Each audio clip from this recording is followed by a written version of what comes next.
जोहर के बाद शादी हुई, असर के बाद ससुराल गए, मगरिब के बाद खाना खाया, अपनी बीवी को लेकर घर चले आए। ईशा की नमाज पढ़ने के बाद अपनी बीवी के बिस्तर पर गए। 2 घंटा 3 घंटा अपनी बीवी के पास रहे। इतने में जंग का ऐलान हो जाता है, जिहाद का ऐलान हो जाता है, और उसमें ये निदा दी जा रही है कि ये आखिरी आवाज है, अब इसके बाद कोई पुकार नहीं होगी। अब जो भी शख्स इस ऐलान को सुन रहा है वो अपने घर से निकल जाए, अगर नहीं निकलेगा तो मुनाफिक माना जाएगा, वो खुद जिम्मेदार होगा। अब ये आखिरी आवाज है, इसके बाद अब कोई पुकार नहीं होगी, कोई पुकारने वाला नहीं पुकारेगा, ये आखिरी आवाज है, जिहाद के लिए निकल जाओ। हजरत हंजला अपनी बीवी को छोड़ते हैं, घोड़ा तैयार करते हैं, उसकी पीठ पर बैठते हैं, बीवी घोड़े की लगाम पकड़ लेती है। शौहर ने कहा, हंजला ने मेरी बीवी, ऐलान हो चुका है, आखिरी आवाज थी, अब इस आवाज के बाद हमें एक लम्हा भी घर में रुकने की परमिशन नहीं है, मेरा रास्ता छोड़ दो। कहने लगी, मेरे शौहर, मैं ये कहां कह रही हूं कि आप जंग में न जाइए, जिहाद में न जाइए, मैं कहां रोक रही हूं आपको, मैं रोकने नहीं आई हूं, आप जा रहे हैं जाइए।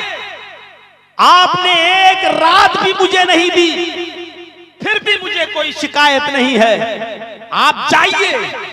लेकिन अभी आप मुझे रुखसत करके मेरे घर से लाए, और ईशा की नमाज पढ़ने के बाद आपने अभी मेरे साथ मुजामत की, मेरे साथ सोहबत की है, मेरे साथ हम बिस्तर हुए हैं। आप ऐ मेरे शौहर मैदान जंग में जा रहे हैं, या तो वापस आएंगे या शहीद कर दिए जाएंगे, 2 ही चीजें, या तो जिंदा लौट कर आए तो गाजी, या शहीद हो गए, कत्ल कर दिए गए तो शहीद। ऐ मेरे शौहर, दोनों कामों में से कोई भी हो सकता है। फरमाया, हाँ मेरी बीवी, ये तो सही है। कहा, मेरे शौहर, तुम अभी मेरे साथ मुजामियत की हो, हम बिस्तर हुए हो, इसलिए गुस्ल कर लीजिए, मैं कुएं से पानी खींच देती हूँ, थोड़ी देर लगेगी गुस्ल करने में, थोड़ी देर लगेगी नहाने में, आप गुस्ल करने के बाद मैदान जिहाद में जाइए। फरमाया, मेरी बीवी, अल्लाह दिलों के हालात जानता है, वो मेरे दिल की नीयत भी जानता है। कासिद का ऐलान है कि ऐलान के बाद अब किसी को घर में एक लम्हा भी रुकने की इजाजत नहीं है, फौरन अपने घर से निकल जाओ। आए मेरी बीवी, अल्लाह मेरे दिल के हाल को जानता है, अब मैं एक लम्हा भी घर नहीं रुकूंगा, गुस्ल करने में देर लग जाएगी, कहीं मुझे मुनाफिकों में न लिख लिया जाए, इसलिए घोड़ा दौड़ाया और बगैर गुस्ल किए हुए मैदान जंग में चले गए। लड़े, इतना लड़े कि शहीद भी हो गए, उनकी गर्दन पर भी तलवार चल गई, हजरत हंजला भी शहीद कर दिए गए। शहीदों को गुस्ल नहीं दिया जाता। जिस भाई की हुकूमत अपनी बहन पे न चलती हो, जिस बाप की हुकूमत अपनी बेटी पे न चलती हो, जो अपनी बेटी से पर्दा न करा सके, जो भाई अपनी बहन को पर्दा न बता सके और पर्दे में न रख सके, जो अपने घर में इस्लाम नाफिज न कर सके, मेरे भाइयों, वो पूरे मुल्क में इस्लाम क्या नाफिज करेगा? तुम अपने घर में इस्लाम नाफिज नहीं कर सकते हो, पूरे शहर में क्या इस्लाम नाफिज करो, पूरे शहर में और पूरे गांव में इस्लाम नाफिज क्या करेगा? इसलिए याद रखिए, वो नौजवान अल्लाह के अर्श के साए में होगा कयामत के दिन, जो अल्लाह की इबादत में लगा। कैसी इबादत? हजरत हंजला का नाम सुना होगा आपने। शादी होती है, जोहर के बाद शादी हुई, असर के बाद ससुराल गए, मगरिब के बाद खाना खाया, अपनी बीवी को लेकर घर चले आए। ईशा की नमाज पढ़ने के बाद अपनी बीवी के बिस्तर पर गए। 2 घंटा 3 घंटा अपनी बीवी के पास रहे। इतने में जंग का ऐलान हो जाता है, जिहाद का ऐलान हो जाता है, और उसमें ये निदा दी जा रही है कि ये आखिरी आवाज है, अब इसके बाद कोई पुकार नहीं होगी। अब जो भी शख्स इस ऐलान को सुन रहा है वो अपने घर से निकल जाए, अगर नहीं निकलेगा तो मुनाफिक माना जाएगा, वो खुद जिम्मेदार होगा। अब ये आखिरी आवाज है, इसके बाद अब कोई पुकार नहीं होगी, कोई पुकारने वाला नहीं पुकारेगा, ये आखिरी आवाज है, जिहाद के लिए निकल जाओ। हजरत हंजला अपनी बीवी को छोड़ते हैं, घोड़ा तैयार करते हैं, उसकी पीठ पर बैठते हैं, बीवी घोड़े की लगाम पकड़ लेती है। शौहर ने कहा, हंजला ने मेरी बीवी, ऐलान हो चुका है, आखिरी आवाज थी, अब इस आवाज के बाद हमें एक लम्हा भी घर में रुकने की परमिशन नहीं है, मेरा रास्ता छोड़ दो। कहने लगी, मेरे शौहर, मैं ये कहां कह रही हूं कि आप जंग में न जाइए, जिहाद में न जाइए, मैं कहां रोक रही हूं आपको, मैं रोकने नहीं आई हूं, आप जा रहे हैं, जाइए। आपने एक रात भी मुझे नहीं दी, फिर भी मुझे कोई शिकायत नहीं है, आप जाइए। लेकिन अभी आप मुझे रुखसत करके मेरे घर से लाए और इशा की नमाज पढ़ने के बाद आपने अभी मेरे साथ मुजामत की, मेरे साथ सोहबत की है, मेरे साथ हम बिस्तर हुए हैं। आप ऐ मेरे शौहर मैदान जंग में जा रहे हैं, या तो वापस आएंगे या शहीद कर दिए जाएंगे, दो ही चीजें, या तो जिंदा लौट कर आए तो गाजी, या शहीद हो गए, कत्ल कर दिए गए तो शहीद। ऐ मेरे शौहर, दोनों कामों में से कोई भी हो सकता है। फरमाया, हाँ मेरी बीवी, ये तो सही है। कहा, मेरे शौहर, तुम अभी मेरे साथ मुजामियत की हो, हम बिस्तर हुए हो, इसलिए गुस्ल कर लीजिए, मैं कुएं से पानी खींच देती हूँ, थोड़ी देर लगेगी गुस्ल करने में, थोड़ी देर लगेगी नहाने में, आप गुस्ल करने के बाद मैदान जिहाद में जाइए। फरमाया, मेरी बीवी, अल्लाह दिलों के हालात जानता है, वो मेरे दिल की नीयत भी जानता है। कासिद का ऐलान है कि ऐलान के बाद अब किसी को घर में एक लम्हा भी रुकने की इजाजत नहीं है, फौरन अपने घर से निकल जाओ। आए मेरी बीवी, अल्लाह मेरे दिल के हाल को जानता है, अब मैं एक लम्हा भी घर नहीं रुकूंगा, गुस्ल करने में देर लग जाएगी, कहीं मुझे मुनाफिकों में न लिख लिया जाए, इसलिए घोड़ा दौड़ाया और बगैर गुस्ल किए हुए मैदान जंग में चले गए। लड़े, इतना लड़े कि शहीद भी हो गए, उनकी गर्दन पर भी तलवार चल गई, हजरत हंजला भी शहीद कर दिए गए। शहीदों को गुस्ल नहीं दिया जाता, अल्लाह की राह में जो कत्ल कर दिया जाए उसको नया कफन नहीं पहनाया जाता। जिन कपड़ों में जो आदमी शहीद होता है उसको उन्हीं कपड़ों में कब्र में दफन कर दिया जाता है, उसकी जनाजे की नमाज भी नहीं पढ़ी जाती है और शहीद को गुस्ल भी नहीं दिया जाता है। अल्लाह के नबी जनाब मोहम्मद रसूलुल्लाह सल्लल्लाहु अलैहि वसल्लम ने हुक्म दिया, हंजला को कब्र में ऐसे ही दफन कर दो। उसकी बीवी दौड़ती हुई आती है, कहती है, अल्लाह के नबी, हंजला को गुस्ल क्यों नहीं दिया जा रहा है, मेरा शौहर अल्लाह की राह में कत्ल कर दिया गया है, मेरे शौहर को गुस्ल दे दीजिए।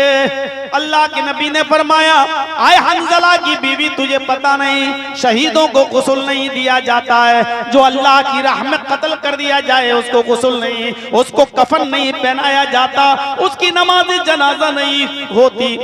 हंजला की बीवी कहने लगी, आए अल्लाह की नबी, मैं आपको कैसे समझाऊं, इन्नल्लाह ला यस्तही मिनल हक, अल्लाह ताला हक बात कहने से नहीं शर्माता है, इसलिए मैं आपको बता रही हूँ। अय अल्लाह के नबी, हंजला बगैर गुस्ल किए हुए मैदान जंग में आ गए, वो लड़े, शादी करके मुझे लेकर आए और मेरे साथ उन्होंने मेरा हक अदा किया, हम बिस्तर हुए और ऐलान जंग सुनकर वो निकल गए, उन्होंने गुस्ल नहीं किया और लड़ते लड़ते शहीद हो गए। आय अल्लाह के नबी, मैं उस गुस्ल की बात कर रही हूँ, उनको गुस्ल दे दिया जाए। अल्लाह के नबी कहते हैं, अच्छा ये बात है, रुको। थोड़ी देर के बाद कहते हैं, सहाबियों, हंजला को दफन कर दो। उसकी बीवी ने कहा, अल्लाह के नबी, मेरी बात नहीं सुनी और ऐसे ही दफनाने के लिए ले जा रहे हैं, उनको गुस्ल नहीं दिया जा रहा है। आपने फरमाया, हंजला की बीवी, तुम घर जाओ, अल्लाह की कसम, अभी अभी मोहम्मद ने अपनी आंखों आंखों से देखा है आसमान से फरिश्ते उतरे हैं और उन उतरने वाले फरिश्तों ने तेरे शौहर को गुस्ल दिया है। तेरे फरिश्तों को तेरे शौहर को मेरे गुस्ल की जरूरत नहीं, वो गसीरुल मलाइका है, फरिश्ते उसको गुस्ल दे चुके हैं, फरिश्तों ने उसको नहला दिया है। तेरे शौहर को फरिश्तों ने गुस्ल दे दिया है, मेरे गुस्ल की जरूरत नहीं है, तुम आराम से घर जाओ। मेरे भाइयों, ये जवानी की इबादत थी जिसने शादी की, जोहर में, असर में ससुराल गया, मगरिब में खाना खाया और अपनी बीवी को लेकर आया, इशा के बाद अपनी बीवी से मिला और आधी रात में मैदान जंग में निकल गया। 24 घंटे भी उसकी बीवी उसके साथ न रह सकी और मैदान जंग में उसने खुशी खुशी अपनी जान का नजराना पेश कर दिया। गुस्ल देने के लिए फरिश्ते आसमान से उतरे। ये जवानी की इबादत है और ऐसी इबादतों को अल्लाह पसंद करता है। अगर हम किसी से गाड़ी चलवाते हैं तो वो हमारे मातहती में काम करता है, वो हमारा ड्राइवर है, हम उसके मालिक हैं। दुनिया में अल्लाह ताला ने हर किसी के ऊपर किसी न किसी को मालिक बनाया है। मदरसे के बच्चे मदरसे में पढ़ते हैं, मदरसे का जो मैन अमीद होता है, जो मैन सेक्रेटरी होता है या जो मदरसे का बानी होता है, वो मालिक होता है। तो यहां तो एक दूसरे का मालिक है, लेकिन कयामत का दिन एक ऐसा दिन होगा जहां कोई किसी का मालिक नहीं होगा। अल-यौम ला तमलिकु नफ्सुन लिनफ्सिन शैआ, आज के दिन कोई नफ्स किसी नफ्स के ऊपर जर्रा बराबर इख्तियार नहीं रखती, मिल्कियत नहीं है उसकी। वल अम्रु यौमइज़िन लिल्लाह, सारे मामलात उस दिन अल्लाह के इख्तियार में होंगे। हदीस की किताबें ये कहती हैं कि अगर दुनिया में किसी सींग वाली बकरी ने किसी बेसींग वाली बकरी को अगर सींग मारा होगा तो कयामत के दिन अल्लाह रब्बुल आलमीन उस बेसींग वाली बकरी को सींग देगा और उसको ये हुक्म सादिर होगा कि तू भी अपना इंतकाम ले ले, तू भी अपना बदला ले ले। दुनिया में किसी ने अगर किसी के ऊपर मच्छर के सर के बराबर, चींटी के सर के बराबर, मच्छर के पर के बराबर भी अगर किसी ने किसी के ऊपर जुल्म किया होगा तो कयामत के दिन उससे उसका इंतकाम दिलवाया जाएगा और उससे बदला दिलाया जाएगा। यहां अंदाजा लगाइए कि बेसींग वाली बकरी को भी सींग दिया जाएगा और उससे कहा जाएगा कि जिस बकरी ने तुझे मारा आज तू भी अपना बदला ले ले। जानवर जन्नत में नहीं जाएंगे, जानवर जहन्नम में भी नहीं जाएंगे। उनको हुक्म दिया जाएगा इंतकाम के बाद, बदला दिलाने के बाद कि तुम सब मिट्टी हो जाओ। ये सारे के सारे जानवर मिट्टी बन जाएंगे, लेकिन इंतकाम दिलवाया जाएगा, बदला दिलवाया जाएगा। जब जानवर भी नहीं बच सके उस दिन के इंसाफ से, तो हमारी और आपकी हैसियत क्या है, हमारी और आपकी औकात क्या है। अभी मैं तो नहीं समझ रहा था, जो पढ़ा जा रहा था, जो नात थी, गजल थी, क्या था, लेकिन एक चीज सुनने में आई थी और वो हदीस थी जिसको इमाम मुस्लिम अपने मुस्लिम शरीफ के अंदर दर्ज करते हैं, लाते हैं कि कयामत के दिन लोग अपनी कब्रों से जिस हाल में उठेंगे तो उनकी कंडीशन क्या होगी। युहशरुन नासु यौमल क़यामति हुफ़ातन औरातन गुरला, कयामत के दिन लोग जब अपनी कब्रों से उठेंगे तो उनकी कंडीशन ये होगी कि वो नंगे पैर होंगे, हुफ़ातन, उनके पैरों में चप्पल नहीं होगी, औरातन, वो नंगे जिस्म होंगे, उनके जिस्म पर कोई कपड़े का तार तक न होगा, धागा तक नहीं होगा। कमा वलदत उम्मुहा, बिल्कुल इस तरीके से होंगे जैसे आज ही अपनी माँ के पेट से पैदा होने वाला बच्चा बिल्कुल बरहना और नंगा होता है, ये कंडीशन होगी। हुफातन, पैरों में चप्पल नहीं होगी, और आतन, नंगे जिस्म होंगे, गुरलन, सब के सब गैर मख्तून होंगे, किसी के खतना नहीं होगा। ये मंजर कयामत के दिन मैदान महशर में होगा। हजरत आयशा सिद्दीका फरमाती हैं, अल्लाह के नबी सल्लल्लाहु अलैहि वसल्लम, अर्रिजालु वन्निसाउ जमीअन, क्या मर्द भी जमा होंगे, औरतें भी इकट्ठी होंगी। मर्द भी होंगे, औरतें भी होंगी। मर्दों को बरहना उठाया जाएगा, नंगे पैर नंगे जिस्म उठाया जाएगा। क्या औरतों को भी नंगे पैरों नंगे जिस्म उठाया जाएगा? अल्लाह के नबी फरमाते हैं, हाँ आयशा, मर्द भी होंगे, औरतें भी होंगी। हजरत आयशा कहती हैं, यंजुरु बाज़ुहुम इला बाज़, आय अल्लाह के नबी, क्या मर्द औरतों को देखेंगे और औरतें मर्दों को देखेंगी? क्या एक ही जगह जमा होंगे? मर्दों की नजरें औरतों पर और औरतों की नजरें मर्दों पर पड़ रही होंगी। अल्लाह के नबी ने फरमाया, हाँ आय आयशा, मर्द औरतों को देख रहे होंगे, औरतें मर्दों को देख रही होंगी।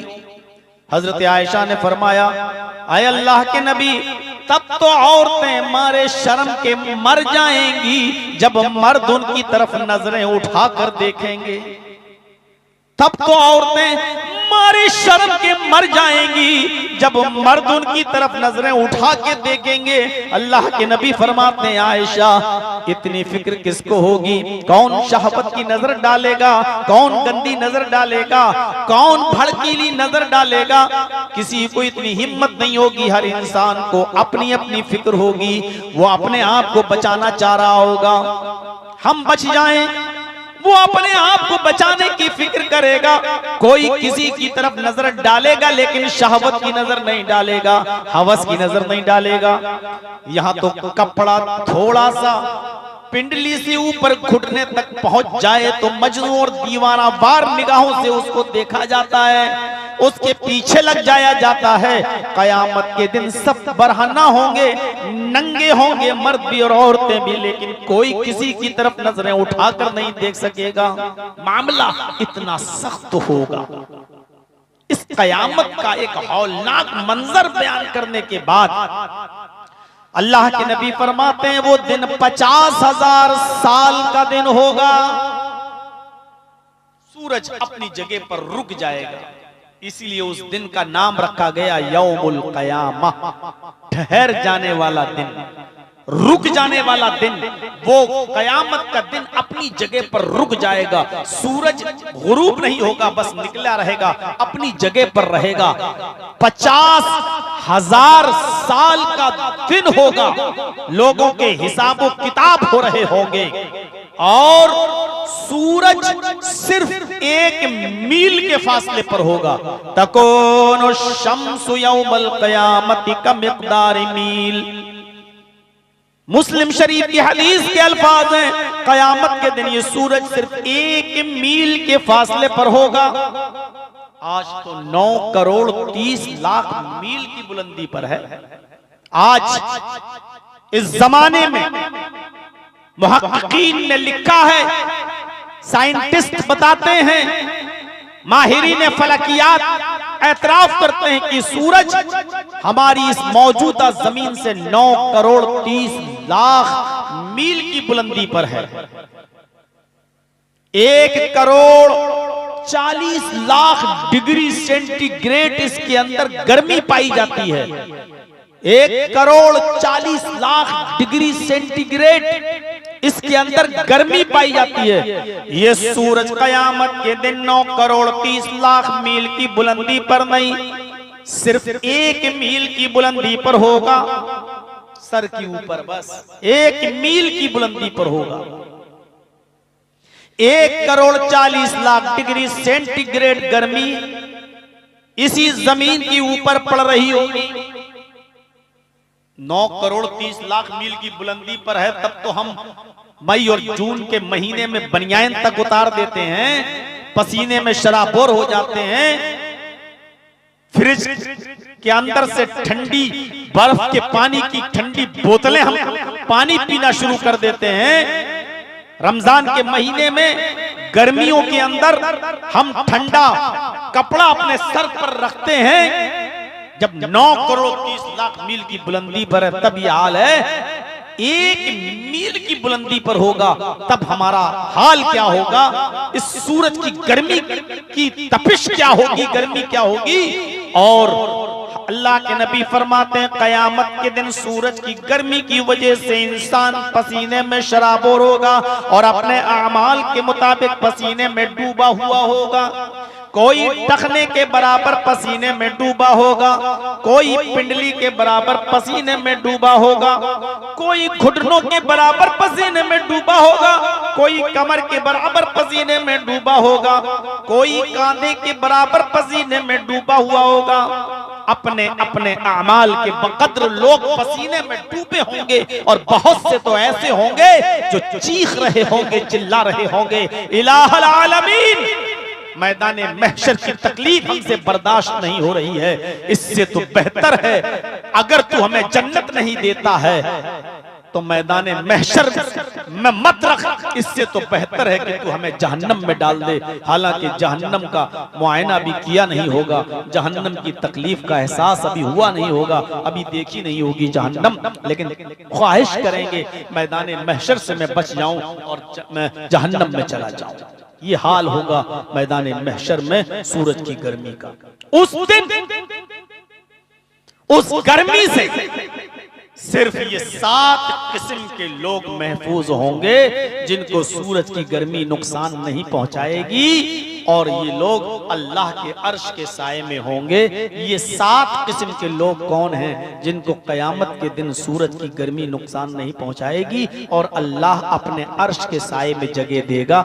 यही 7 लोग आज हमें बयान करना है और आपको बताना है।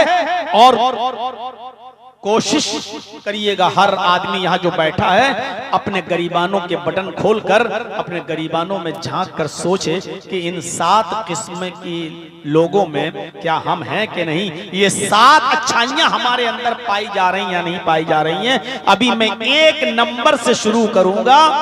मुझे यकीन है कि पहले नंबर में भी हम फिट नहीं बैठेंगे, 7 नंबर तो बहुत दूर की बात है, पहला नंबर भी हमारा नहीं आएगा, हम उसमें भी कमजोर साबित होंगे। 7 किस्म के लोग अर्श इलाही के साए में होंगे। वो 7 किस्म के लोग कौन हैं? क्या ये 7 खूबियां अच्छाइयां हमारे अंदर पाई जाती हैं? वान अबी हुरैरा रज़ियल्लाहु तआला अन्हु अन नबी सल्लल्लाहु अलैहि वसल्लम क़ाल सबअतु युज़िल्लुहुमुल्लाहु फी ज़िल्लिही यौम ला ज़िल्ला इल्ला ज़िल्लुहु। क़यामत के दिन अबू हुरैरा फरमाते हैं कि अल्लाह के नबी सल्लल्लाहु अलैहि वसल्लम ने फरमाया क़यामत के दिन 7 किस्म के लोगों को अर्श का साया मिलेगा। यौम ला ज़िल्ला इल्ला ज़िल्लुहु, उस दिन अल्लाह के अर्श के साए के अलावा कोई दूसरा साया ना होगा। कहीं थोड़ी सी छाया लेने के लिए, साया लेने के लिए जगह ढूंढोगे तो कहीं नहीं मिलेगी। अर्श के साए के अलावा कोई साया होगा ही नहीं।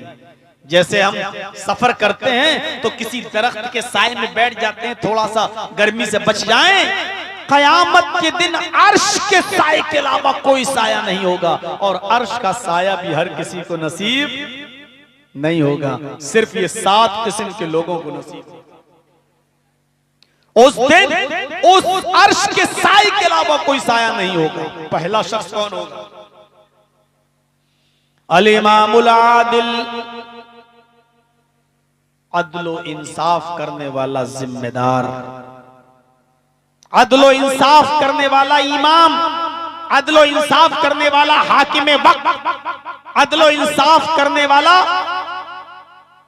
इमाम की तशरीह में फतहुल बारी में हाफिज अहमद इब्न हजर अस्कलानी रहमतुल्लाह अलैह ने लिखा है कि जो शख्स जिम्मेदार है किसी भी चीज का, मसलन आपके 5-6 बच्चे हैं, बीवी है, घर है, तो आप अपने घर के जिम्मेदार हैं। तो आप अपने घर वालों के साथ अदल करते हैं या नहीं? अगर हम किसी मस्जिद में इमामत करते हैं तो हम उन मुक्तदियों के साथ, अपने पीछे नमाज पढ़ने वाले लोगों के साथ इंसाफ करते हैं या नहीं करते? अगर हम सरपंच हैं तो हम अपने गांव के तमाम लोगों के साथ अदल करते हैं या नहीं करते? अगर हम एमएलए हैं तो सबको बराबर की नजर से देखते हैं या नहीं देखते? अगर हम एमपी हैं तो हम सबको बराबर की नजर से देखते हैं या नहीं देखते? हम सीएम है, चीफ मिनिस्टर हैं, तो हमारी नजर में सब बराबर हैं या नहीं? हम पीएम है, प्राइम मिनिस्टर हैं, तो हमारी नजर में सब बराबर हैं या नहीं? अगर हम अदलो इंसाफ नहीं करते तो कयामत के दिन अर्श का साया नहीं मिलेगा। अर्श का साया उसको मिलेगा जो अदलो इंसाफ करने वाला। अल्लाह के नबी जनाब रसूलुल्लाह सल्लल्लाहु अलैहि वसल्लम के पास एक लड़की का मुकदमा आता है, चोरी में पकड़ी जाती है। वो कबीले बनु मखजूम की थी, जिसका नाम फातिमा था। शिकायत आई, पूछा कितनी चोरी की? बताया गया इतनी की। हद्दे निसाब को पहुंच रही थी, इतनी चोरी उसने की थी जितनी चोरी पर हाथ का कटना जरूरी हो जाता है इस्लाम में सजा के तौर पर। अल्लाह के नबी ने हुक्म दिया कि इस लड़की का हाथ काट डालो। बड़े बड़े सहाबा इकट्ठे हो गए। नहीं, बड़े ऊंचे घर की लड़की है, बड़े ऊंचे घर की लड़की है, अगर इस लड़की का हाथ कट गया तो हमारी नाक कट जाएगी, समाज में हम चेहरा दिखाने के लायक नहीं होंगे। लेकिन अल्लाह के रसूल से ये बात कहे कौन? अल्लाह के नबी सल्लल्लाहु अलैहि वसल्लम किसकी बात मानेंगे? आप ही का नाफिज करदा कानून है कि चोर के हाथ काट डालो, तो फिर आपसे कहेगा कौन? तलाश किया जा रहा था कि सबसे ज्यादा नबी अकरम का करीबी कौन है।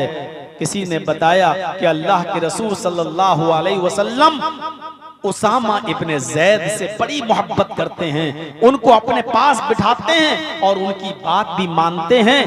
बहुत गहरा ताल्लुक है उसामा इब्ने ज़ैद का अल्लाह के नबी से। लोगों ने हजरत उसामा से कहा, आए उसामा, आप ही अल्लाह के नबी के पास जाकर ये बात कह सकते हो कि अल्लाह के रसूल वो बड़े ऊंचे घर की लड़की है, सरदार की बेटी है, अगर उसका हाथ काट डाला गया तो समाज में हमारी नाक कट जाएगी, बड़ी जिल्लत होगी, रुसवाई होगी, ये अमीर लोग ताने मारेंगे।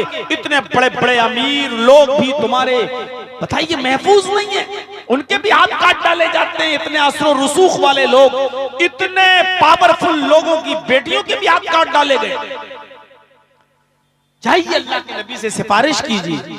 हजरत उसामा इब्ने ज़ैद जब अल्लाह के नबी के पास सिफारिश करने के लिए आते हैं और कहते हैं कि अल्लाह के रसूल उस लड़की का हाथ न काटा जाए, उसके घर वालों से माल वगैरह ले लिया जाए, फिदिया ले लिया जाए, दैत ले लिया जाए, तावान ले लिया जाए, पेनाल्टी जुर्माना ले लिया जाए, लेकिन उसका हाथ न काटा जाए, तो जानते हो इतने करीबी सहाबी को भी अल्लाह के नबी सल्लल्लाहु अलैहि वसल्लम ने जो जवाब दिया, वो जवाब ये था, आतशफउ फी हद्दिन मिन हुदूदिल्लाह। आए उसामा, अल्लाह की हुदूद को तोड़ने की बात तुम करते हो, ये सजा हमारी तरफ से नाफिज नहीं की गई है, ये तो अल्लाह तबारक व तआला ने सजा मुतय्यन की है। अस्सारिकु वस्सारिकतु फक्तहू अयदियहुमा, चोरी करने वाला मर्द हो या चोरी करने वाली औरत हो, उसके हाथ काट डाले जाएं, ये सजा अल्लाह ने मुतय्यन की है, और तुम अल्लाह की नाफिज करदा हद को तोड़ने की बात करते हो, उसमें सिफारिश लेकर आए हो। नहीं, ये नहीं हो सकता है। उस लड़की का हाथ काटा जाएगा। पहले जमाने के लोग इसीलिए बर्बाद हुए, उनके अमीर जब कोई जुर्म करते थे तो अमीरों को छोड़ दिया जाता था, और उनके गरीब कोई जुर्म करते थे तो उनको सजा दी जाती थी। इस्लाम में अमीर गरीब सब बराबर है, उसका हाथ काट डालो, हाथ काट दिया गया।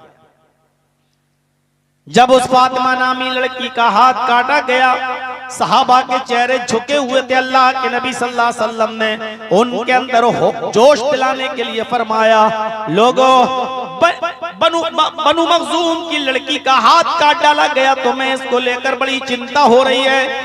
बड़ा अफसोस कर रहे हो। वल्लाही लौ अन्ना फातिमा बिन्ते मोहम्मद सरकत लक़तातु यदहा। काबे के रब की कसम, अल्लाह की कसम खा के कहता हूँ, अगर उसकी जगह पर मेरी अपनी बेटी फातिमा भी होती, मेरी अपनी लख्ते जिगर भी होती, मेरी अपनी बेटी भी फातिमा होती और वो भी चोरी करती हुई पकड़ी जाती, तो मैं अपनी बेटी फातिमा का भी हाथ काट डालता। लक़तातु यदहा, मैं उसका भी हाथ काट देता। जरा अंदाजा लगाइए, ये था एक जिम्मेदार शख्स का बयान जिसने कहा अदल के साथ कोई समझौता नहीं होगा। अदल हर हाल में अदल है, इंसाफ हर हाल में इंसाफ है और ये होना चाहिए। हम अपने समाज पे गौर करें, अदल करते हैं, इंसाफ करते हैं। कितने लोग ऐसे हैं जिन्होंने अभी अपने बड़े बूढ़ों के सामने और घर वालों के सामने और कई लोगों को इकट्ठा करके ये कह दिया हो कि लोगों सुन लो, मैं अपने तमाम बेटे बेटियों की मौजूदगी में इस बात का ऐलान करता हूं और वसीयत करता हूं कि मेरे इंतकाल के बाद जमीन का बंटवारा, जायदाद का बंटवारा, मेरी विरासत का बंटवारा कुरान और हदीस की रोशनी में कर देना। बेटों का जितना हक बनता है बेटों को दे देना और बेटियों का जितना हक बनता है बेटियों को दे देना। है कोई जिसने आज इस जमाने में वसीयत की हो अपने बच्चों को, अपने बेटों को और बेटियों को और कौम के लोगों को बिठाकर कि मैं अभी ऐलान कर रहा हूं कि मेरे मरने के बाद मेरी विरासत किताब और सुन्नत की रोशनी में हक के साथ तकसीम की जाएगी। हैं आप? और आप मरते हैं तो क्या आपका बेटा आपकी बहन को यानी अपनी फूफी को भाई की विरासत में से हक देता है? भाई की विरासत में बहन का भी हक है। बहन यानी बेटी होने की हैसियत से बाप की विरासत से भी हक पाएगी और बहन होने की हैसियत से भाई की विरासत से में से भी हक पाएगी। जैसे मेरी बहन है, मेरे बाप के विरासत में भी वो हकदार है और फिर मेरी बहन है, मुझे जो विरासत मिलेगी मेरी विरासत में भी मेरी बहन का हक है। क्या कोई है जो अपनी बेटी को भी हक देता हो और कोई भाई है जो अपनी बहन को हक देता हो, या भाई के मरने के बाद भाई के बेटे अपनी फूफी को हक अदा करते हो? है ऐसा? अदलो इंसाफ करने वाला शख्स कयामत के दिन अर्श के साए में होगा। हम अपने गरीबानों में झांक कर देखें कि हम अदल कर रहे हैं, हम इंसाफ कर रहे हैं बेटों के साथ और बेटियों के साथ, हमारा इंसाफ है। बुखारी पढ़िए, हजरत नौमान इब्ने बशीर रज़ी अल्लाह तआला अन्हु कहते हैं कि मेरे बाप बशीर मुझे अल्लाह के नबी सल्लल्लाहु अलैहि वसल्लम के पास लेकर गए, मैं छोटा था। हजरत नौमान इब्ने बशीर कहते हैं कि मुझे मेरे बाप यानी बशीर अल्लाह के नबी के पास लेकर गए हैं और कहा, मेरा हाथ पकड़ कर कहे, अल्लाह के नबी ये मेरा बेटा है, मैं आपको गवाह बनाता हूं, ये मेरा बेटा है, मैं अपने इस बेटे को एक बाग तोहफा दे रहा हूं। मेरा जो बाग है, मैं वो बाग, वो गार्डन अपने इस बेटे को हदिया दे रहा हूं, तोहफे में दे रहा हूं। आए अल्लाह के रसूल आप गवाह रहिए, मैंने वो बाग अपने बेटे को दे दिया, नौमान को दे दिया। ये सुनकर अल्लाह के नबी सल्लल्लाहु अलैहि वसल्लम ने फरमाया, आए बशीर क्या तुम्हारे और भी बेटे हैं? हजरत बशीर ने कहा, हाँ अय अल्लाह के रसूल, नौमान के अलावा भी मेरे और बेटे हैं। अल्लाह के नबी ने फरमाया, क्या तुमने उन बेटों को भी एक एक बाग दिया है जो इस बेटे को दे रहे हो? क्या सबको एक एक बाग दिया है? हजरत बशीर ने कहा, नहीं अय अल्लाह के रसूल, उन बेटों को नहीं दिया, इस बेटे से ज्यादा मोहब्बत है, ये मेरा ज्यादा ख्याल रखता है, इस बेटे को मैंने बाग दिया है और बेटों को नहीं। अल्लाह के नबी ने फरमाया, आए बशीर फिर इस जहन्नम के टुकड़े को तुम संभाल के रखो, मैं गवाह नहीं बनता। यानी मैं ऐसी बेईमानी वाले सौदे पर गवाह नहीं बन सकता। अगर देना है तो सारे बेटों को बराबर बराबर दो, सबको एक एक बाग दो, और नहीं देना है तो अपने बेटे से भी वापस ले लो। अगर सबको नहीं दे सकते हो तो इसको भी मत दो, इससे भी वापस ले लो। हजरत बशीर कहते हैं कि फिर मैंने अपने उस बेटे से नौमान से भी वो बाग ले लिया, क्योंकि मेरे पास और बाग नहीं थे और इंसाफ का तकाजा यह था कि सबको देना था। अल्लाह के नबी ने कहा मैं गवाह नहीं बन सकता। अगर आप अपनी जिंदगी में देना चाहते हैं ना तो सबको बराबर बराबर देना पड़ेगा, याद रखिएगा। वरासत मरने के बाद तकसीम होती है, मरने से पहले नहीं। अगर मरने के बाद तकसीम होगी तो कुरान और हदीस में जितना जितना हक मिलेगा, लेकिन अगर आप अपनी जिंदगी में बेटे और बेटियों को देना चाहें तो माफ कीजिएगा बराबर देना पड़ेगा, जितना बेटे को उतना ही बेटी को। ये नहीं होगा कि बेटे से आधा बेटी, जिंदगी में नहीं होगा। जिंदगी में अगर आप देना चाहते हैं तो जितना बेटे को देंगे उतना बेटी को, क्योंकि ये तोहफा होगा, ये वरासत नहीं, ये तोहफा होगा।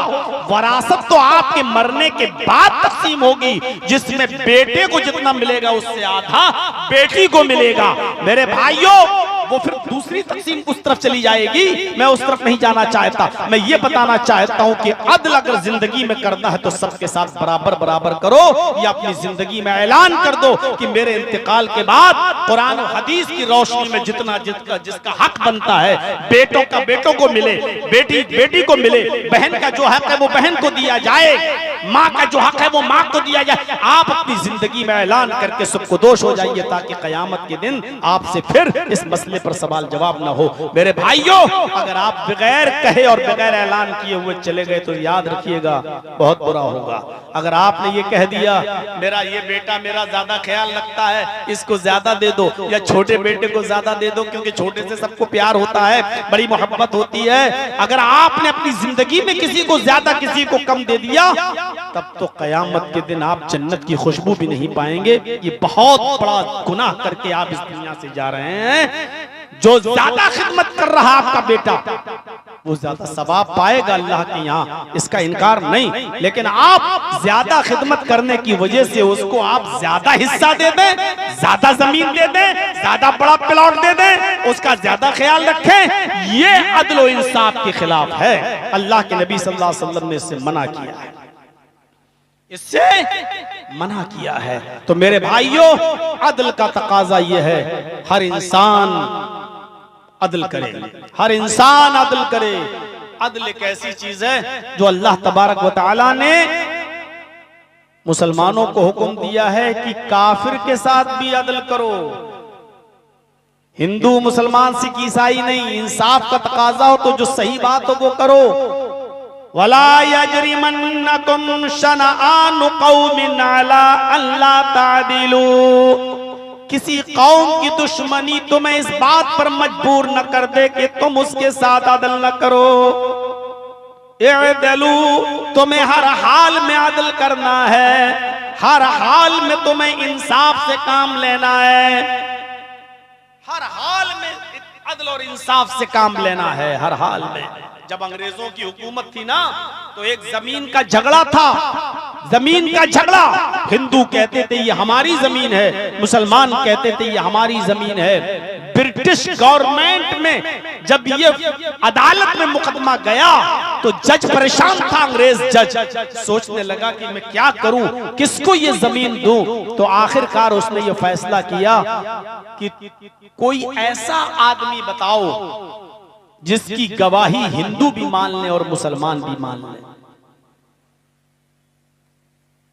हिंदुओं से कहा क्या तुम्हारे पास ऐसा कोई गवाह है जिसकी गवाही तुम आंख बंद करके मान लो?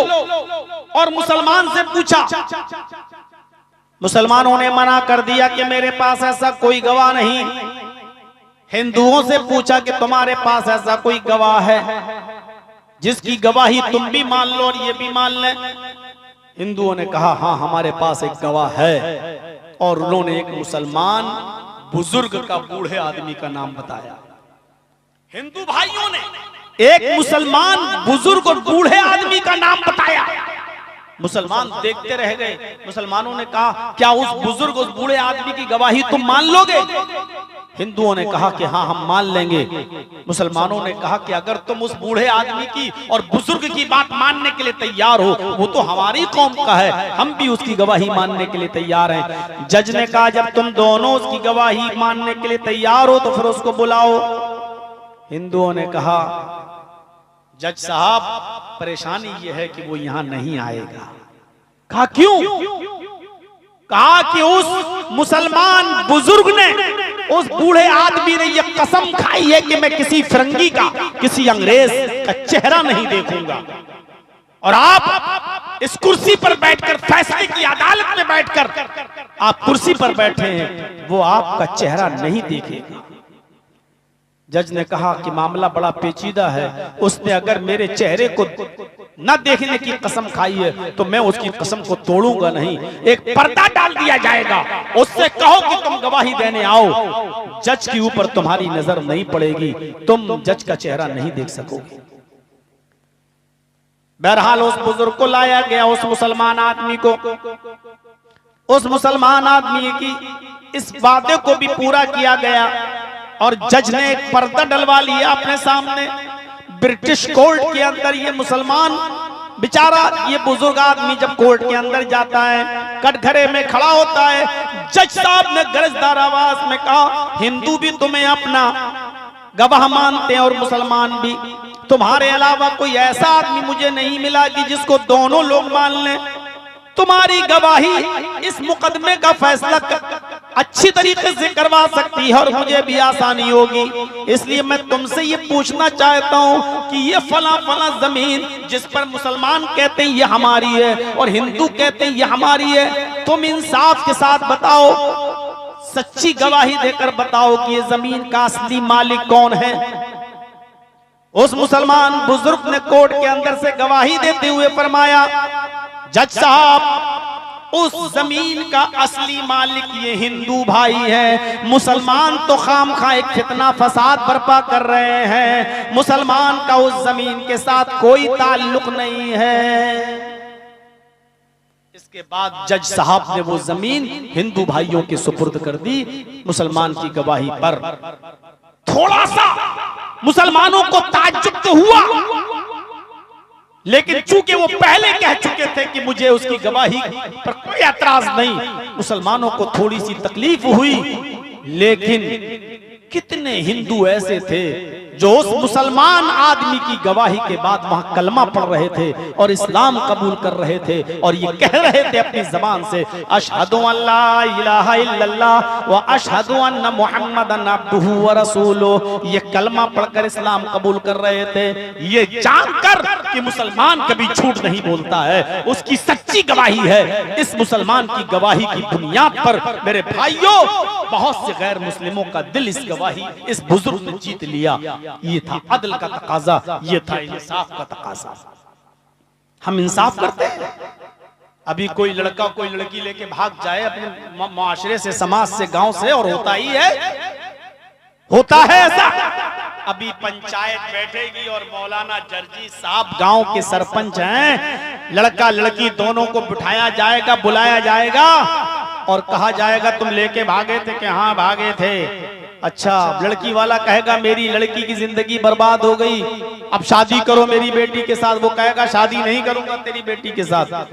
अब पंचायत में फैसला सुनाया जाएगा कि अगर तू इस लड़की के साथ शादी नहीं करता है तो 2 लाख रुपया जुर्माना दे, 3 लाख रुपए जुर्माना दो, 5 लाख रुपया तुम जुर्माना दो। ये होता है समाज में। 25-26 साल से मैं आ रहा हूं, ऐसी जानी कितनी पंचायतों के फैसले मैं सुन चुका हूं कि फला गांव में वहां के लोगों ने ये फैसले किए हैं। ये फैसला मुझे बताइए कहां का ये फैसला है कि लड़के वाला जुर्माना दे? अरे भागे तो दोनों थे, लड़का भी भागा लड़की भी भागी, जुर्माना लड़का क्यों दे? सवाल यह पैदा होता है कि जुर्माना लड़का क्यों दे? साहब वो लड़की को लेके भाग गया, लड़की को जबरदस्ती लेके भागा। भागने में तो तेरी लड़की भी बराबर की शरीक थी। बगैर लड़की के इशारे के लड़का भगा ही नहीं सकता, हो ही नहीं सकता। कुरान कहता है कि जिना की शुरुआत लड़की की तरफ से पहले होती है, लड़के की तरफ से नहीं। अज़ानियतु वज़्ज़ानी फजलिदू कुल्ल वाहिदतिन मिनहुमा मियत जिल्दा। जिना करने वाली औरत और जिना करने वाला मर्द, देख रहे हैं औरत का लफ्ज पहले आया है, क्योंकि जिना कोई लड़का उस वक्त तक नहीं करता जब तक कि लड़की तैयार ना हो। किसी की हिम्मत है कोई जबरदस्ती किसी लड़की की इज्जत व आबरू से खेल ले? लड़का जब लड़की को लेके भागता है तो लड़की की मर्जी के बगैर नहीं। आए समाज में रहने वाले सरपंचों, कयामत के दिन अपने रब को क्या जवाब दोगे जो ये फैसला सुनाते हो कि लड़का जुर्माना दे और लड़के वाले जुर्माना दें? लड़की को उसकी जिंदगी के साथ खिलवाड़ हुआ है। मेरे भाइयों, ये अदल इंसाफ का तकाजा नहीं है, इसलिए फैसला और इंसाफ अदल बिल्कुल मसावी होना चाहिए, बराबर होना चाहिए। इसलिए ऐसा फैसला मत करो जो एक तरफा हो। लड़का लड़की दोनों भागे, जुर्माना दोनों दे और न दे तो लड़के वाला क्यों दे? सब शादी क्यों नहीं कर रहा? जब लेके भागा तो शादी करे। क्या उसने ये वादा किया था पहले कि हम शादी करेंगे? और अगर उसने वादा किया था तो लड़की भागी क्यों? जब वो तैयार था शादी के लिए तो तूने शादी क्यों नहीं की? क्यों तू भागी उसके साथ? मेरे भाइयों, अदल इंसाफ को कभी फरामोश मत होने देना। ये पहला लफ्ज है अल्लाह के नबी ने बताया, जो अदल इंसाफ नहीं करता वो कयामत के दिन अर्श के साए में उसको जगह नहीं मिलेगी। अर्श के साए में जगह पाना है, जन्नत जहन्नम तो बात की चीज है। पहले तो अर्श, पहले तो सूरज की गर्मी से, मैदान महशर की तकलीफ से निपटो। जिस दिन का हाल ये होगा कि लोग एक दूसरे से भाग रहे होंगे। यौमा यफिर्रुल मरउ मिन अखीहि व उम्मिहि व अबीहि व साहिबतिहि व बनीहि। यौमा यफिर्रुल मरउ मिन अखीहि, आदमी अपने भाई को देखकर भागेगा। व उम्मिहि व अबीहि, बेटा अपनी मां को देखकर भागेगा, अपने बाप को देखकर भागेगा। वह साहिबतिही व बनी, अपनी बीवी को देखकर शौहर भागेगा। वह बनी, अपनी औलाद को देखकर बाप भागेगा, कहीं मेरा बेटा मुझसे नेकी ना मांग बैठे। शौहर बीवी से भागेगा, बीवी कहीं मुझसे नेकी ना मांग बैठे। ये मंजर होगा। पहला लफ्ज गौर कीजिए, अल इमामुल आदिल, अदलो इंसाफ करने वाला शख्स अर्श के साए में होगा। अब दूसरा सुनिए, देखिए नंबर याद रखिएगा, 7 लोग होंगे अर्श के साए में। पहला बता दिया अदल करने वाला, अब दूसरा बताने जा रहा हूं। 7 चीजें याद रखिएगा। मैं जलसा खत्म होने से पहले किसी को भी खड़ा करके पूछ सकता हूं ये 7 चीजें क्या हैं जो मैंने बताई। मेरा कोई भरोसा नहीं, मैं किसी को भी पूछ सकता हूं। बाद में बेइज्जती होगी तो मत कहना मौलाना हम ही को क्यों खड़ा किए हो। ये 7 चीजें नोट रखना। पहली चीज अदल करने वाला, और दूसरी चीज, दूसरा कौन शख्स अर्श के साए में होगा? वशाबुन नशा फी इबादतिल्लाह, वशाबुन नशा फी इबादतिल्लाह। दूसरा वो आदमी अर्श के साए में होगा, वो जवान जो अपने रब की इबादत में लगा हुआ है। जवानी की इबादत अल्लाह को बड़ी पसंद है। जवानी की इबादत पैदा होने से लेकर 10 साल तक, 11 ये बचपना कहलाता है। 10 साल के बाद जब बच्चे को बालिग हो जाए, उसको रात में ख्वाब देखकर एहतिलाम होना शुरू हो जाए, बिस्तर पर वो नापाक होना शुरू हो जाए, तो वहां से उसकी नौजवानी शुरू होती है और 25 साल तक वो नौजवान रहता है। 25 साल से लेकर 40 साल तक ये जवानी कहलाती है। 40 साल से लेकर 55 साल तक ये अधेड़ उम्र की कहलाता है, और 55 साल से लेकर आखिर पूरी जिंदगी तक ये बुढ़ापा कहलाता है। मेरे भाइयों, यहां ये सोचिएगा कि दूसरी चीज जो अल्लाह के नबी ने बताई वो क्या है, वह शाबुन नशा फी इबादतिल्लाह, वो नौजवान और जवान आदमी जो अपने रब की इबादत में लगा हुआ है। जवानी की इबादत अल्लाह को पसंद है। बुढ़ापे में तो सब मस्जिद पकड़ लेते हैं, 4 लड़कियां थी, चारों की शादी हो गई, 2 बेटे थे, सबकी शादी हो गई। अब क्या करते, अब तो अल्लाह अल्लाह करने के दिन आ गए, अब अल्लाह अल्लाह करने के दिन आए हैं।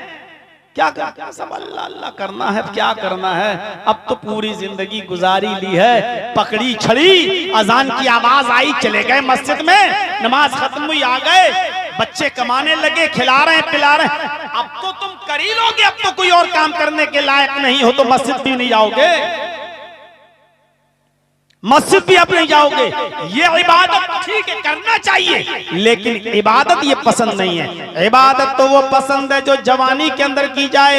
इस वक्त आप जवानी में अल्लाह की राह में 1 रुपया खर्च करेंगे, अल्लाह की कसम बुढ़ापे में और मौत के वक्त 1 लाख रुपया भी अगर खर्च करेंगे तो 1 लाख रुपया खर्च करने पर भी वो आपको अजर नहीं मिलेगा जो जवानी में 1 रुपया अल्लाह की राह में सदका और खैरात करने का हमें और आपको मिलेगा। कैसी है इबादत?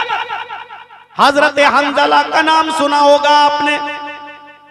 शादी होती है, जोहर के बाद शादी हुई, असर के बाद ससुराल गए, मगरिब के बाद खाना खाया, अपनी बीवी को लेकर घर चले आए, ईशा की नमाज पढ़ने के बाद अपनी बीवी के बिस्तर पर गए, 2 घंटा 3 घंटा अपनी बीवी के पास रहे। इतने में जंग का ऐलान हो जाता है, जिहाद का ऐलान हो जाता है, और उसमें ये निदा दी जा रही है कि ये आखिरी आवाज है, अब इसके बाद कोई पुकार नहीं होगी। अब जो भी शख्स इस ऐलान को सुन रहा है वो अपने घर से निकल जाए, अगर नहीं निकलेगा तो मुनाफिक माना जाएगा, वो खुद जिम्मेदार होगा। अब ये आखिरी आवाज है, इसके बाद अब कोई पुकार नहीं होगी, कोई पुकारने वाला नहीं पुकारेगा, ये आखिरी आवाज है, जिहाद के लिए निकल जाओ। हजरत हंजला अपनी बीवी को छोड़ते हैं, घोड़ा तैयार करते हैं, उसकी पीठ पर बैठते हैं, बीवी घोड़े की लगाम पकड़ लेती है। शौहर ने कहा, हंजला ने मेरी बीवी, ऐलान हो चुका है, आखिरी आवाज थी, अब इस आवाज के बाद हमें 1 लम्हा भी घर में रुकने की परमिशन नहीं है, मेरा रास्ता छोड़ दो। कहने लगी, मेरे शौहर, मैं ये कहां कह रही हूं कि आप जंग में न जाइए, जिहाद में न जाइए, मैं कहां रोक रही हूं आपको, मैं रोकने नहीं आई हूं। आप जा रहे हैं, जाइए, आपने 1 रात भी मुझे नहीं दी, फिर भी मुझे कोई शिकायत नहीं है, आप जाइए, लेकिन अभी आप मुझे रुखसत करके मेरे घर से लाए और ईशा की नमाज पढ़ने के बाद आपने अभी मेरे साथ मुजामत की, मेरे साथ सोहबत की है, मेरे साथ हम बिस्तर हुए हैं। आप ऐ मेरे शौहर मैदान जंग में जा रहे हैं, या तो वापस आएंगे या शहीद कर दिए जाएंगे, 2 ही चीजें, या तो जिंदा लौट कर आए तो गाजी, या शहीद हो गए, कत्ल कर दिए गए तो शहीद। ऐ मेरे शौहर, दोनों कामों में से कोई भी हो सकता है। फरमाया, हाँ मेरी बीवी, ये तो सही है। कहा, मेरे शौहर, तुम अभी मेरे साथ मुजामियत की हो, हम बिस्तर हुए हो, इसलिए गुस्ल कर लीजिए, मैं कुएं से पानी खींच देती हूँ, थोड़ी देर लगेगी गुस्ल करने में, थोड़ी देर लगेगी नहाने में, आप गुस्ल करने के बाद मैदान जिहाद में जाइए। फरमाया, मेरी बीवी, अल्लाह दिलों के हालात जानता है, वो मेरे दिल की नीयत भी जानता है। कासिद का ऐलान है कि ऐलान के बाद अब किसी को घर में 1 लम्हा भी रुकने की इजाजत नहीं है, फौरन अपने घर से निकल जाओ। आए मेरी बीबी, अल्लाह मेरे दिल के हाल को जानता है, अब मैं 1 लम्हा भी घर नहीं रुकूंगा, गुस्ल करने में देर लग जाएगी, कहीं मुझे मुनाफिकों में न लिख लिया जाए, इसलिए घोड़ा दौड़ाया और बगैर गुस्ल किए हुए मैदान जंग में चले गए। लड़े, इतना लड़े कि शहीद भी हो गए। उनकी गर्दन पर भी तलवार चल गई। हजरत हंजला भी शहीद कर दिए गए। शहीदों को गुस्ल नहीं दिया जाता। अल्लाह की राह में जो कत्ल कर दिया जाए उसको नया कफन नहीं पहनाया जाता। जिन कपड़ों में जो आदमी शहीद होता है उसको उन्हीं कपड़ों में कब्र में दफन कर दिया जाता है। उसकी जनाजे की नमाज भी नहीं पढ़ी जाती है और शहीद को गुस्ल भी नहीं दिया जाता है। अल्लाह के नबी जनाब मोहम्मद रसूलुल्लाह सल्लल्लाहु अलैहि वसल्लम ने हुक्म दिया, हंजला को कब्र में ऐसे ही दफन कर दो। उसकी बीवी दौड़ती हुई आती है, कहती है अल्लाह के नबी, हंजला को गुस्ल क्यों नहीं दिया जा रहा है? मेरा शौहर अल्लाह की राह में कत्ल कर दिया गया है, मेरे शौहर को गुस्ल दे दीजिए। अल्लाह के नबी ने फरमाया, आए हंजला की बीवी, तुझे पता नहीं शहीदों को गुस्ल नहीं दिया जाता है। जो अल्लाह की राह में कत्ल कर दिया जाए उसको गुस्ल नहीं, उसको कफन नहीं पहनाया जाता, उसकी नमाज जनाजा नहीं होती। हंजला की बीवी कहने लगी, आए अल्लाह की नबी, मैं आपको कैसे समझाऊं? इन्नल्लाह ला यस्तही मिनल हक, अल्लाह ताला हक बात कहने से नहीं शर्माता है, इसलिए मैं आपको बता रही हूँ। अय अल्लाह के नबी, हंजला बगैर गुस्ल किए हुए मैदान जंग में आ गए। वो लड़े, शादी करके मुझे लेकर आए और मेरे साथ उन्होंने मेरा हक अदा किया। हम बिस्तर हुए और ऐलाने जंग सुनकर वो निकल गए, उन्होंने गुस्ल नहीं किया और लड़ते लड़ते शहीद हो गए। आय अल्लाह के नबी, मैं उस गुस्ल की बात कर रही हूँ, उनको गुस्ल दे दिया जाए। अल्लाह के नबी कहते हैं, अच्छा ये बात है, रुको। थोड़ी देर के बाद कहते हैं, सहाबियों हंजला को दफन कर दो। उसकी बीवी ने कहा, अल्लाह के नबी मेरी बात नहीं सुनी और ऐसे ही दफनाने के लिए ले जा रहे हैं, उनको गुस्ल नहीं दिया जा रहा है।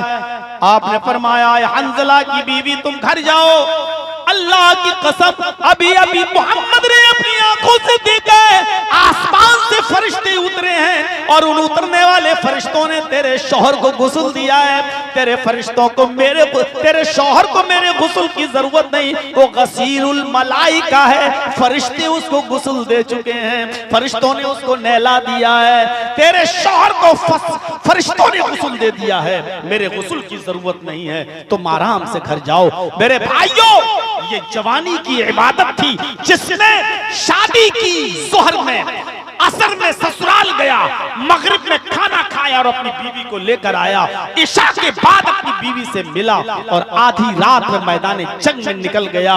24 घंटे भी उसकी बीवी उसके साथ न रह सकी और मैदान जंग में उसने खुशी खुशी अपनी जान का नजराना पेश कर दिया। गुस्ल देने के लिए फरिश्ते आसमान से उतरे। ये जवानी की इबादत है और ऐसी इबादतों को अल्लाह पसंद करता है। हमारी जवानी की इबादतें कैसी हैं, हर मुसलमान गौर करे, हर नौजवान गौर करे।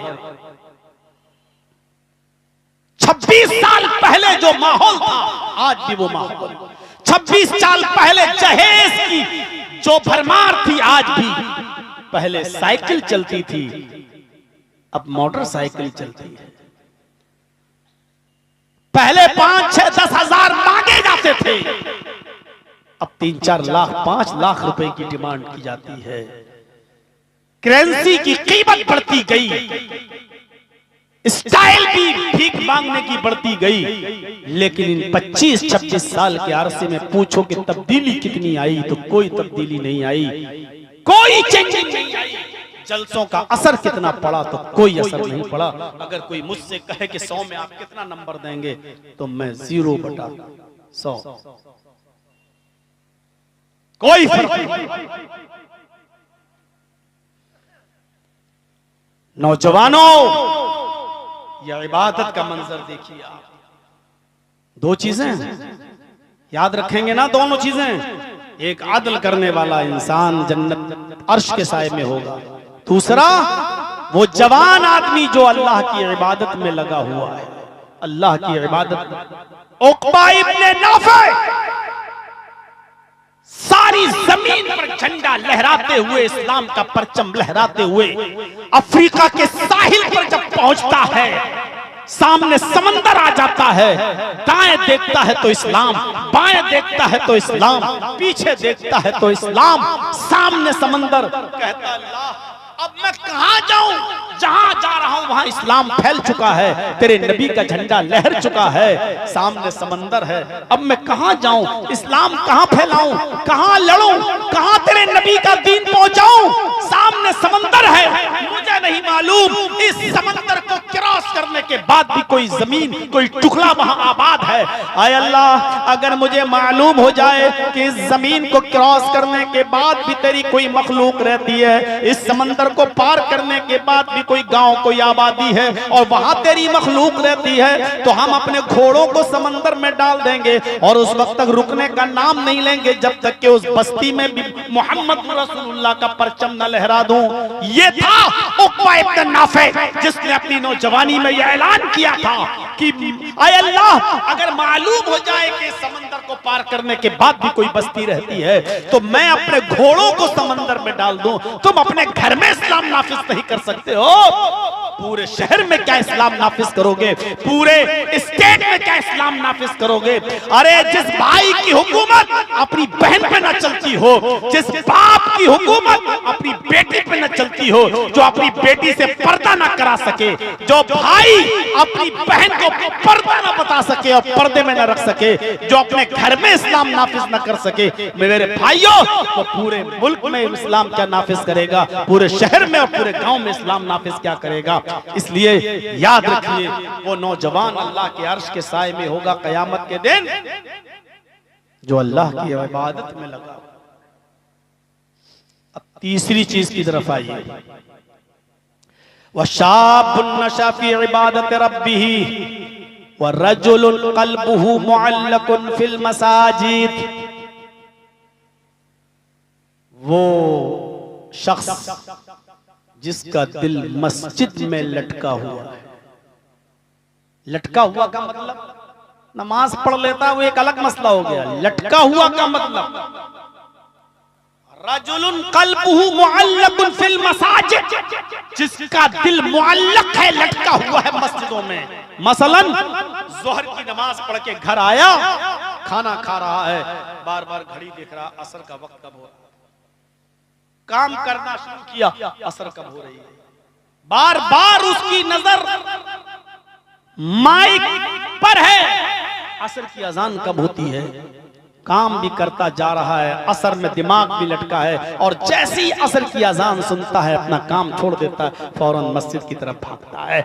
असर पढ़ के आया, घर में आया या खेत में गया, काम कर रहा, बार बार उसका दिमाग मस्जिद में लगा, मगरिब ना निकल जाए, मगरिब ना निकल जाए, मगरिब ना निकल जाए। जैसी मगरिब की अजान होती है फौरन भागता है और मस्जिद की तरफ जाता है और मगरिब की नमाज जमात के साथ अदा करके फिर वापस आता है, फिर घर पे खाना खाता है, आराम कर रहा है, थोड़ा बहुत बार बार घड़ी देख रहा है कि ईशा ना निकल जाए, ईशा ना चली जाए, ईशा ना जाए हो जाए, आंख ना लग जाए। ईशा की अजान होती फौरन जाता है और नमाज पढ़ के आता है बिस्तर पे। अब ईशा के बाद सोने जा रहा है, सोता है तो रात में कई मर्तबा उठता है, बार बार घड़ी देखता कि फजर तो नहीं चली गई है, और बार बार एहतियात करता है, लेटने में भी, सोने, और जैसे आंख खुली फजर की अजान हुई फौरन मस्जिद की तरफ चला गया। ये शख्स है जिसका दिल मस्जिद की तरफ लटका हुआ है। ऐसा शख्स मेरे भाइयों कयामत के दिन अर्श के साए में होगा। हजरत आमिर इब्न अब्दुल्लाह इब्न जुबैर का वाक़या बुखारी के अंदर आया है। आमिर इब्न अब्दुल्लाह इब्न जुबैर रज़ियल्लाहु ताला अन्हु बहुत बीमार हो गए।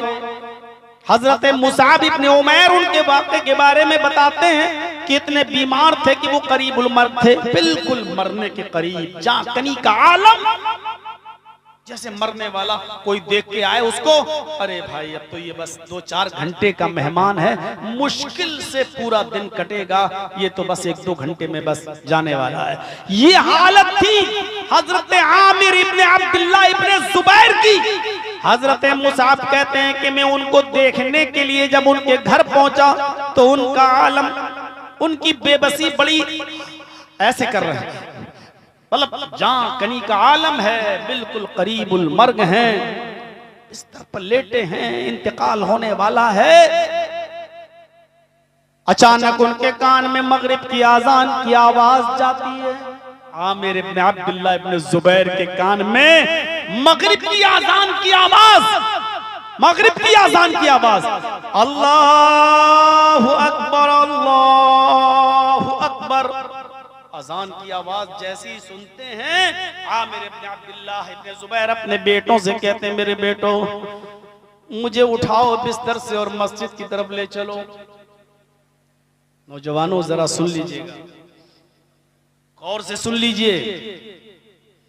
आमिर इब्न अब्दुल्लाह अपने बच्चों से कह रहे हैं, बेटो मुझे उठाओ और मस्जिद में ले चलो। और बेटों ने कहा, नहीं अब्बू, आपकी तबीयत बहुत खराब है, इस हाल में आप मस्जिद में नहीं, आपको आराम की जरूरत है, आप लेटे रहिए और लेटकर इशारों से नमाज पढ़ लीजिए। इस हाल में आपके लिए लेट के नमाज पढ़ना भी जायज है। आमिर इब्न अब्दुल्लाह इब्न जुबैर फरमाते हैं, मेरे बेटो अल्लाह का दाई दावत दे रहा है, उसकी दावत की आवाज मेरे कानों में आ रही है, उसके आजान की आवाज मेरे कानों में आ रही है। ऐसा कैसे हो सकता है कि मैं अल्लाह के दाई की दावत को ठुकरा दूं और उसको रिजेक्ट कर दूं? नहीं, मुझे मस्जिद में लेके चलना पड़ेगा तुम्हें, ये तुम्हारे बाप का हुक्म है। हजरत मुसाब इब्न उमैर कहते हैं, आए आमिर के बेटो, तुम्हारे बाप की अगर ये तमन्ना है तो उसको लेकर मस्जिद में चलो। अलग ले जाकर कहते हैं, शायद यही उसकी आखिरी ख्वाहिश है, क्यों तुम अपने बाप का दिल तोड़ रहे हो? देख रहे हो उनकी क्या हालत है, ले जाओ मस्जिद में। उनके बेटों ने अपने बाप को, आमिर इब्न अब्दुल्लाह को उठाया, वुजू कराया और मस्जिद की तरफ लेकर गए। वो खड़े होने की ताकत नहीं रखते थे, उनको बिठा दिया गया। इमाम साहब नमाज पढ़ाने लगे और आमिर इब्न अब्दुल्लाह इब्न जुबैर दाहिनी तरफ, सफ में दाहिनी तरफ बैठ जाते हैं और बैठकर नमाज अदा करने लगते हैं। पहली रकात है, अल्लाहु अकबर, कयाम ठीक किया, रुकू ठीक किया, और जब सजदे में गए तो पहले ही सजदे में जैसे ही गए, आमिर इब्न अब्दुल्लाह इब्न जुबैर की रूह कब्ज़ से उनसुरी से परवाज कर जाती है। हजरत आमिर इब्न अब्दुल्लाह का इंतकाल हो जाता है। नमाज खत्म होने के बाद जब देखा गया, नमाजियों ने उनकी सांस वास देखी तो कहा, नहीं अब तो इनका इंतकाल हो चुका है। मेरे भाइयों, रजुलुन कल्बुहु मुअल्लकुन फिल मसाजिद पर यह वाकया कितना चिस्पा बैठता है कि कैसे उनका दिल मस्जिद की तरफ लटका हुआ था। बीमार हैं, मरजुल मौत में मुब्तला हैं, आखिरी वक्त है, लेकिन कह रहे हैं मुझे मस्जिद में लेके चलो। अल्लाह का दाई मुझे पुकार रहा और मैं न जाऊं, अजान की आवाज मेरे कान में आ रही और मैं न जाऊं। हम अपने मुआशरे, अपने समाज, अपनी सोसाइटी पर गौर करें, किस जबान से हम अपने आप को मुसलमान कहला रहे हैं? क्या हक है हमें अपने आप को मुसलमान कहने का? मेरे भाइयों, हम किसी के ऊपर काफिर का हक नहीं लगा रहे हैं, लेकिन अपने गरीबानों में झांक कर देखें कि हम अपने आप को मुसलमान कहलाने का हक रखते हैं। किस जबान से, किस हैसियत से? अजान के वक्त जो कौम होटलों पे चाय पी रही हो, होटलों पे चाय पीती हो, उस कौम के अंदर आप जिंदगी की उम्मीद रखते कि जिंदा है? नहीं, मर चुकी है वो कौम। जर्जीस मरी हुई कौम से खिताब कर रहा है, मुर्दा कौम से बोल रहा है, आईसीयू और वेंटिलेटर पर पड़ी हुई कौम से खिताब कर रहा है। डॉक्टर को बस इतना कहना बाकी है कि ये मर चुकी है कौम। मेरे भाइयों, हम तो कब्रिस्तान के मुर्दों को सुनाने आए हैं। ये कौम जिंदा होती तो ऐसी नहीं होती। मेरे भाइयों, जिंदा कौमों की मिसालें ये नहीं होती हैं जिस तरीके से आज हमारी मिसालें हैं और आज हम हैं। जिंदा कौमें अपनी तारीख रकम करती हैं, अपना इतिहास बनाती हैं। हमारे पास जिंदगी कहां है? हम तो वेंटिलेटर पर लेटे हुए हैं, आईसीयू में पड़ी हुई कौम है। मेरे भाइयों, हजरत आमिर इब्न अब्दुल्लाह इब्न जुबैर से सीखो, सीखो। अजान हो रही है, मरजुल मौत में मुब्तला हैं, लेकिन मस्जिद में जा रहे हैं और नमाज अदा कर रहे हैं। यहां तक कि पहली रकात में ही उनका इंतकाल हो जाता है, मस्जिद नहीं छोड़ी है। ये शख्स होगा। तीन ही चीजें बताई हैं अभी, जरा बताइए इन तीनों चीजों में कौन सी चीज हमारे अंदर पूरी पाई जा रही है? आदिल हम करते हैं? नहीं। जवानी में इबादत हम करते हैं? नहीं। और तीसरी चीज, नमाज के वक्त, अजान के वक्त हमारा दिल मस्जिद की तरफ लटका हो। जोहर पढ़ के आए तो असर की तरफ, असर पढ़ के आए तो मगरिब में दिमाग लगा हो, मगरिब पढ़ के आए तो इशा की तैयारी हो, इशा पढ़ के आए और बिस्तर पे सोए तो फजर में बार बार उठे कि कब हमें जाना है, कब फजर न छूट जाए। ये किसके पास है ऐसा जज्बा, ऐसी नीयत? इल्ला माशा। मुख्तसर आगे आइए। चौथी चीज, वरजुलानी तहाब्बा फिल्लाह इज्तमा अलैहि व तफर्रका अलैहि। किसी से दोस्ती करो, मोहब्बत तो अल्लाह के लिए, और दुश्मनी करो तो अल्लाह के लिए। कारोबार के लिए दोस्ती दुश्मनी तो सभी कर लेते हैं, अल्लाह के लिए दोस्ती हो और दुश्मनी हो तो अल्लाह के लिए। जर्जीत साहब अजान हो रही है, आपसे कह रहे हैं नमाज पढ़िए। अच्छा ठीक है, जाइए जाइए, ठीक है मैं आ जाऊंगा। असर में फिर कहा चलिए भाई अजान हो रही है, तुम यार जोहर में नहीं गए हो, असर में चलो। तुम जाओ यार मैं आ रहा हूँ। मगरिब में मैंने फिर कह दिया अरे भाई चलिए नमाज पढ़ने। अरे मौलाना साहब आप क्यों मेरा दिमाग चाट के रह गए, आप पढ़िए ना, जाइए ना, मैं पढ़ लूंगा मुझे मौका मिलेगा तो। इशा में मौलाना ने फिर कह दिया ए भैया तू आज के बाद मेरे घर पे मत आना, मुझे बार बार नमाज के लिए मत कहना, तुझे पढ़ना तो पढ़, तुझे कोई नहीं रोक रहा, आज के बाद मत आना। अब जर्जीत साहब उसके पास नहीं जा रहे हैं, कोई फर्क नहीं पड़ेगा क्योंकि तुमने मना कर दिया है। अब अगर हम तुमसे नमाज की बात नहीं कर रहे हैं तो इसमें कोई बुराई नहीं है, अगर अब हम तुमसे बोलना छोड़ देते हैं तो ये अल्लाह के लिए बोलना ना बोलना है, इसमें गुनाह नहीं होगा। ये हदीस आप पर सादिक नहीं आएगी कि 3 दिन से ज्यादा अगर कोई मुसलमान किसी मुसलमान भाई से नाराज रहा, बातचीत नहीं किया तो उसकी नमाज नहीं होगी, उसका रोजा नहीं होगा, कोई फर्ज और नफली इबादत कबूल नहीं। अब आप उस पर फिट नहीं बैठेंगे, मना कर दिया आप रुक जाइए मत जाइए, ठीक है छोड़ो, जब तक मना नहीं कर रहा है आप उसको कहते रहिए। अल्लाह के लिए दोस्ती हो, अल्लाह के लिए दुश्मनी हो। हजरत अली के जमाने में एक शख्स ने बकरी ज़िबा की जंगल में, कूफा के जंगल में। हजरत अली के जमाने में एक शख्स ने जंगल में पहाड़ी के किनारे बकरी ज़िबा की। वो बकरी का गोश्त बेचा करता था, कस्साब था। बकरी ज़िबा की और जैसे वो बकरी ज़िबा कर रहा था, अभी बकरी का खून छुरी में लगा हुआ था, इतने में झाड़ी से एक आवाज आती है, ओह मुझे बचाओ। ये बकरी को छोड़ता है और उस झाड़ी की तरफ भागता है। जैसे उसने झाड़ी ऐसे घास झाड़ी को हटाकर देखा तो क्या देखता है कि एक आदमी की लाश पड़ी हुई है और ताजा ताजा खून उसका बह रहा है। वो आदमी तड़प रहा है, गर्दन कटी पड़ी है उसकी, वो फड़फड़ा रहा है। और जैसे ही इस आदमी ने उस फड़फड़ाते हुए तड़पते हुए आदमी को देखा, कूफा की पुलिस उसी जंगल में पहुंच जाती है। ये आदमी बकरी को ज़िबा करके छुरी लेकर इस आदमी के पास खड़ा था। पुलिस ने इस आदमी को गिरफ्तार कर लिया। देख रहे हैं आप, पुलिस ने इस आदमी को गिरफ्तार कर लिया। किसको? जिसने बकरी ज़िबा की थी। इस आदमी का कातिल ये नहीं था, लेकिन चूंकि बकरी छोड़ के भागा, झाड़ियों में झांका तो एक आदमी की लाश पड़ी है।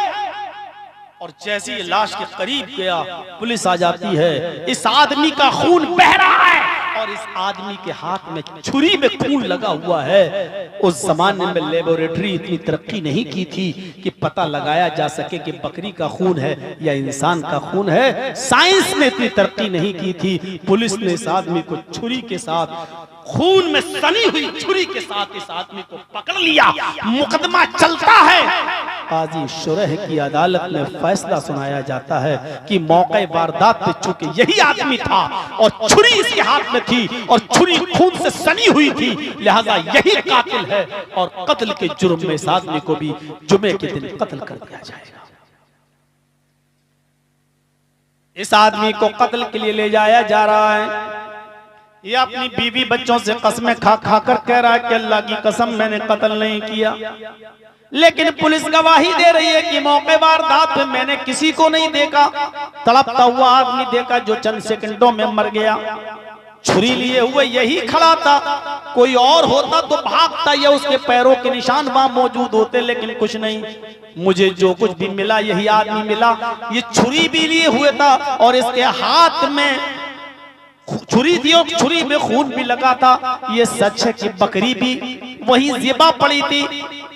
ये आदमी बहुत चालाक है, इसने बकरी इसलिए काटी ताकि शक न पड़े और लोगों से ये कह सके कि मैं तो बकरी काटने वाला हूं, और हालांकि इसने आदमी का कत्ल इसी ने किया क्योंकि कोई दूसरे आदमी का वजूद नहीं।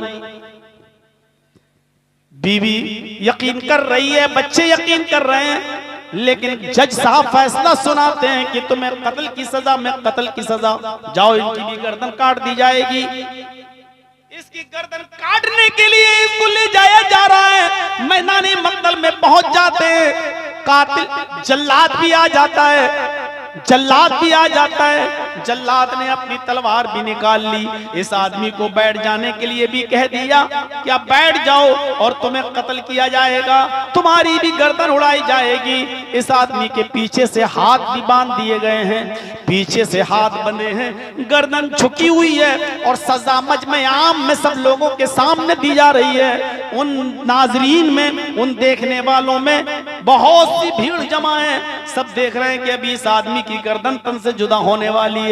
उसी भीड़ में से एक आदमी निकलता है और कहता है, अमीरुल मोमिनीन आए अली रज़ी अल्लाह ताला अन्हु, इस आदमी को कत्ल मत कीजिए, इसलिए कि ये आदमी कातिल नहीं है, इस आदमी ने कत्ल नहीं किया है, ये आदमी वाकई बकरी का ज़िबा करने वाला है, ये बकरी का गोश्त बेचा करता है, इस आदमी ने उसको कत्ल नहीं किया है।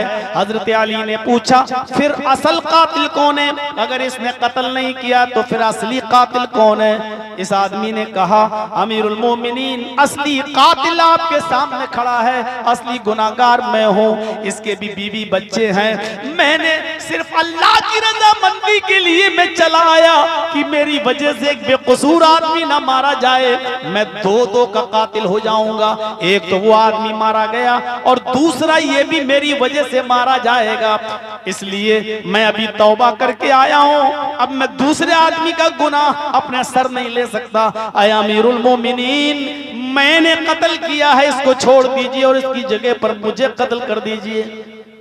मुकदमा फिर चलता है और काजी शुरैह की अदालत में फैसला होता है कि अब असली कातिल मिल गया, उसको कत्ल कर दो। हजरत अली ने कहा, काजी साहब, क्या इस आदमी ने एक आदमी को बचाया नहीं? वक्त से पहले ये आदमी आ गया और इस आदमी ने गवाही दी कि असली कातिल नहीं है, अगर ये नहीं आता तो एक बेगुनाह मारा जाता, एक बेकसूर मारा जाता। इस आदमी ने वक्त से पहले पहुंचकर एक बेकसूर आदमी की जान बचाई है, उसका इनाम क्या मिलना चाहिए? कत्ल किया है, उसकी सजा में तो कत्ल होना चाहिए ये, लेकिन एक बेगुनाह की जान भी तो बचाई है, एक बेकसूर की जान भी तो बचाई है। और अल्लाह कहता है कुरान में, मन अहयाहा, जिसने किसी एक इंसान को बचाया, एक इंसान को बचाया, फकअन्नमा अहयन्नास जमिया, गोया कि उसने पूरी दुनिया की इंसानियत को बचा लिया। अगर ये वक्त पे ना आता तो बेगुनाह मारा जाता, वक्त पे आकर इसने बेगुनाह की जान बचाई, उसके इनाम में इसको भी बख्श दिया जाए, इसके कत्ल की सजा भी माफ कर दी जाए। काजी शुरैह ने कहा, तुम्हारी कुरान की आयत सुनने के बाद इस आदमी को माफ किया जा रहा है, इस आदमी की कत्ल की सजा खत्म की जा रही है, इसलिए कि इसने एक बेगुनाह आदमी को बचाया भी है, एक बेगुनाह की जान भी बचाई। ये थी दोस्ती अल्लाह के लिए, वो अल्लाह के लिए चला आया, अल्लाह की मोहब्बत में चला आया, ये बेकसूर आदमी का ना मारा जाए। मेरे भाइयों, आज तो एक दूसरे पर इल्जाम लगाने वाली कौम, मैं बच जाऊं, ये मेरी जगह पर फंस जाए और खुश होते हैं, देखो पुलिस गलत सिमत में दौड़ रही है, असल तो मैं था लेकिन वो दूसरा, हमें खुशी होती है। मेरे भाइयों, ये कौम किस मुंह से जन्नत में जाने का ख्वाब देखती है? रजुलानी तहब्बा फिल्लाह इज्तमा अलैहि व तफर्रका अलैहि, मोहब्बत हो तो अल्लाह के लिए। हजरत उमर फारूक के जमाने में एक आदमी शराब पी रहा और शराब के नशे में उमर को गाली दे रहा था। हजरत उमर फारूक ने उसको कोड़े मारना शुरू किए, शराब की जुर्म में 40 कोड़े उसको मारना थे। जब कोड़े मारना शुरू किए तो वो और गाली देने लगा हजरत उमर को। शराब पिया तो उमर फारूक ने कोड़े मारे, जब कोड़े मारना शुरू किए तो वो गाली देने लगा उमर फारूक को बुरी बुरी। उमर फारूक ने कहा, छोड़ दो इसको, जाने दो। लोगों ने कहा कि ये तो गाली दे रहा था, आपको तो और मारना चाहिए। कहा, यही तो मैं सोच रहा था, कि मैं तो इसको शराब पीने की सजा दे रहा था 40 कोड़े, लेकिन ये मुझे गाली देने लगा। मुझे और गुस्सा आया, अगर इस गुस्से में ये मारा जाता, मैं इसको पीटता तो ये मेरा जाती इंतकाम होता, ये अल्लाह के लिए कहा होता। अगर इस गुस्से में मैं मारता तो ये मैं जाती बदला लेता, लिहाजा मैं इसको जाती बदला नहीं लेता, मैं माफ कर रहा हूं। हजरत उमर फारूक ने उसको, देखिए ये होती है मोहब्बत अल्लाह के लिए कि हम जाती बदला नहीं लेंगे। इसने मुझे गाली दी, अब गुस्सा आया, अब पहले तो ऐसे ऐसे मार रहे थे, गुस्से में और तेज मारेंगे, तो ये जाती बदला होता। हजरत उमर ने उसको छोड़ दिया और नजरअंदाज कर दिया। तो मोहब्बत हो तो अल्लाह के लिए और दुश्मनी हो तो अल्लाह के लिए। 4 चीजें हो गई, 4 चीजें। 5वीं चीज पर मैं थोड़ा सा वक्त लूंगा आपका, और 2 चीजें बकिया ऐसी तर्जमा करके फिर मैं आपसे थोड़ा सा मदरसे का ताबुन करता हूं। मेरे भाइयों, 5वीं चीज पर गौर कीजिएगा जो आज के इस जमाने के लिहाज से बिल्कुल परफेक्ट है, और वो क्या है? रजुलुन तलबत इम्राअतुन ज़ात मनसब व जमाल फक़ाल इन्नी अख़ाफ़ुल्लाह। 5वां वो आदमी अल्लाह के अर्श के साए में होगा जिसको किसी खूबसूरत औरत ने बुरे काम के लिए बुलाया। तलबतहुम इम्राअतुन ज़ात मनसब व जमाल, बड़े जाहो हशमत वाली औरत ने, हस्बो नसब वाली औरत, बाजारू औरत की बात नहीं हो रही है। ये 200-500 रुपए में अपना जिस्म बेचने वाली औरतों की बात नहीं हो रही है। ज़ात मनसब व जमाल, बहुत खूबसूरत और जाहो हशमत वाली, हस्बो नसब वाली, जिसको हम कह सकते हैं मॉडर्न और परफेक्ट औरत ने बुरे काम के लिए बुलाया। परफेक्ट का मतलब घर भी उसका मॉडर्न जमाने से लबरेज, टाइम भी है उसके पास, पैसा भी आपको दे रही है,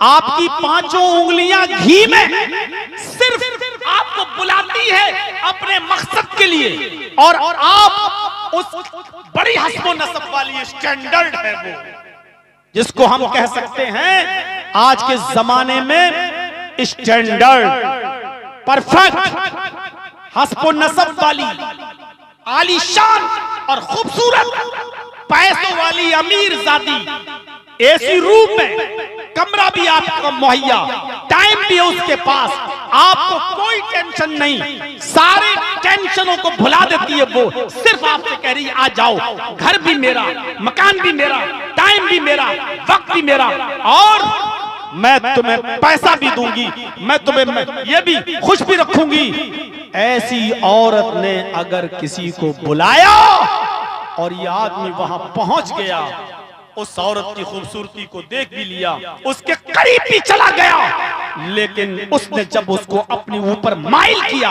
अपनी तरफ खींचा, तो इसने कह दिया हट दूर, इन्नी अखाफुल्लाह, मैं तो अल्लाह से डरता हूँ, दूर हट जा मेरे सामने से, मैं ये गलत काम नहीं कर सकता। मौका होने के बाद औरत भी सामने मौजूद हो, लड़की सामने मौजूद हो, और उसके बाद सारे मौके मौजूद हो, सारे आपके पास सारे असबाब मुहैया हो, और उसके बाद कह दो कि मैं अल्लाह से डरता हूं, तो ऐसा आदमी अल्लाह के अर्श के साए में होगा। ये हदीस लड़कियों के लिए भी है कि कोई अमीर लड़का आपको बुलाए, वक्त भी दे रहा हो, पैसा भी दे रहा हो, सब कुछ दे रहा हो, और तुम उस लड़के के करीब जाकर कह दो इन्नी अखाफुल्लाह, मैं अल्लाह से डरती हूँ, तो वो लड़की भी अर्श के साए में होगी, वो औरत भी अर्श के साए में होगी। मेरे भाइयों, तसव्वुर कीजिए ये वाकया क्या बताता है, हमें क्या सिखाता है।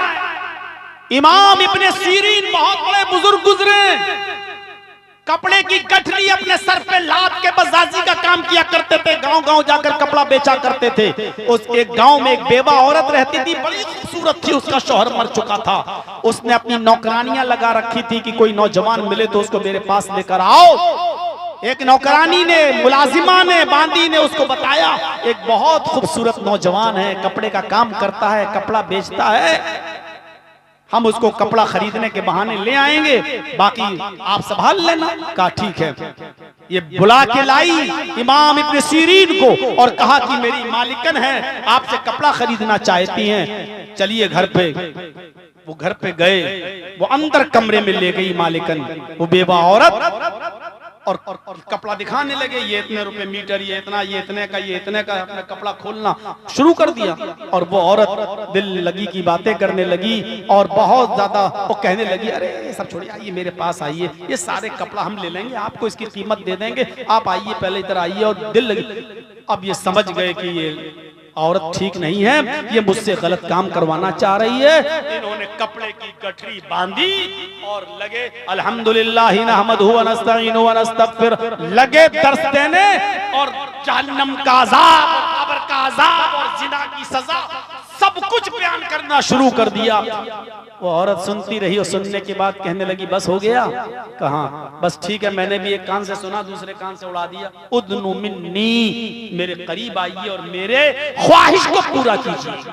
ये समझ गए कि जवानी का भूत इस पे चढ़ा हुआ है, ये नहीं मानेगी और ये मेरी भी आखिरत बर्बाद कर देगी। तो इमाम इब्न सीरीन रहमतुल्लाह अलैह ने क्या किया आपको बताऊं? कहने लगे कि मुझे बड़ी जोर से लैट्रीन लगी है, मुझे क़ज़ाए हाजत की जरूरत है, मुझे लैट्रीन बता दो कहाँ है। वो कहने लगी आओ। वो लेके गई। इमाम इब्न सीरीन वहां लैट्रीन के बहाने, लैट्रीन से फारिग होने के बाद घुस गए किचन में, और किचन में एक नाली थी, उस नाली की खराब कीचड़ जो थी काली बदबूदार, उस कीचड़ को अपने हाथों से उठाकर अपने कपड़ों पे, अपने चेहरे पे, अपनी दाढ़ी पे और अपने जिस्म पे मल लिया उस गंदगी को। और उस औरत के पास आए कि चलो कहाँ मिलना है, आओ चलो बिस्तर पे। वो कहने लगे हट हट हट हट चल भाग। इमाम इब्न सीरीन ने पूरे कपड़े की गठरी उठाई और भागे, सीधे घर आए। उन्होंने अपनी बीवी को पूरी बात बताई। बीवी ने अल्लाह का शुक्र अदा किया, का कोई बात नहीं, थोड़ी देर के लिए गंदे हो गए, लेकिन चलो नहाओ धो, कपड़े मैं धुल देती हूँ आपके। मेरे भाइयों, उन्होंने वहां आकर अल्लाह का शुक्र अदा किया। जो अपने आप को जिना से बचाना चाहे तो उसके पास हजारों रास्ते हैं। मेरे भाइयों, बचा सकता है। ये हदीस का टुकड़ा उन लोगों के लिए है कि जो लोग खूबसूरत औरतों के बुलाने पर ये कहते हैं कि मैं अल्लाह से डरता हूँ, क़यामत के दिन ये लोग भी अर्श के साए में होंगे।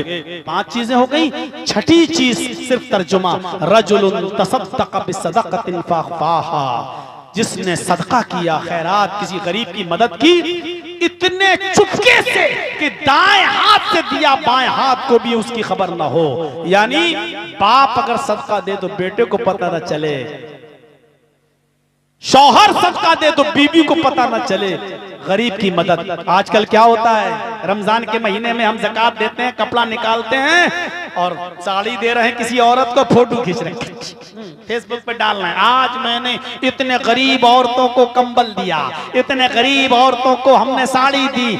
अल्लाह के बंदो, रिया और नमूद से डरो, ये दिखावा बंद करो। तुम्हें किसने हक दिया कि उस गरीब को रुस्वा करो, उसको साड़ी देकर उसकी इज्जत का सौदा करो और समाज में दिखाओ कि इस औरत को हमने कपड़ा दिया, इस औरत को साड़ी दी।